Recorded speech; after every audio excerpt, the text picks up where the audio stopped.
তাহলে আমি কি চেক করবো? প্রথমে রিনিজ টেস্ট। ওকে, তাহলে আমি ভাইব্রেট করলাম।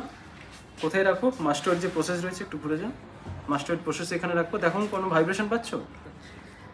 ভাইব্রেশনে যখন পাবে না হাত তুলবো। এখন সাউন্ড পাচ্ছ? হ্যাঁ সাউন্ড পাচ্ছ, তার মানে কি air conduction is greater than 1.1। ওকে ওকে, তাহলে আমি আবার ভাইব্রেট করলাম। সাউন্ড পাচ্ছ? সাউন্ড পাচ্ছে। যখন সাউন্ড পাবে না হাত তুলবো। সাউন্ড আর পাচ্ছ না। এখন সাউন্ড পাচ্ছ? না স্যার। এখন পাচ্ছে না। তাহলে কি বোন conduction is greater than air conduction. এটা পেলাম রিনিজ টেস্ট। এরপর করবো ওয়েবার টেস্ট। তাহলে ওয়েবারের জন্য একই রকমভাবে চোখটা বন্ধ রাখো। এক্ষেত্রে দেখো চোখ বন্ধ রাখলে সেন্সটা আর বেটার সেন্স হয়, চোখ খুলেও কেউ করতে পারে, কোনো প্রবলেম নেই। ভাইব্রেশনটা কোন পাশে বেটার পাচ্ছ? বোথ সাইডে নর্মাল পাচ্ছ। ওকে, এখন ধরে নিলাম রাইট ইয়ারে কন্ডাক্টিভ ডিফনেস হয়েছে, তাহলে কোন সাইডের সাউন্ডটা ভালো পাবে? ডান দিকে ভালো পাবে, তাই তো? রাইট সাইডে কন্ডাক্টিভ, তাহলে রাইট ইয়ার কন্ডাক্টিভ ডিফনেস।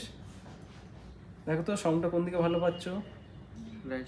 রাইট সাইডে ভালো পাচ্ছ। তার মানে রাইট সাইডে কন্ডাক্টিভ ডিফনেস হতে পারে, অথবা লেফট সাইডে সেন্সরি নিউরাল ডিফনেস। আর যদি দুটোই হয় তাহলে তো প্রবলেম সলভ হলো না, ওটা আমরা নেক্সট ক্লাসে জানবো। তোমরা যদি নিজেরাও বলতে পারো, অ্যাকচুয়ালি তার জন্য আদার একটা টেস্ট করা হয় রিনিজ আর ওয়েবার দিয়ে। তার মানে রিনিজ অ্যান্ড ওয়েবারও কি হচ্ছে একটা কিন্তু মানে কনফার্ম আমরা করতে পারলাম, তার জন্য একটা টেস্ট হবে, সেটা আমরা নেক্সট ক্লাসে জানবো। ওকে।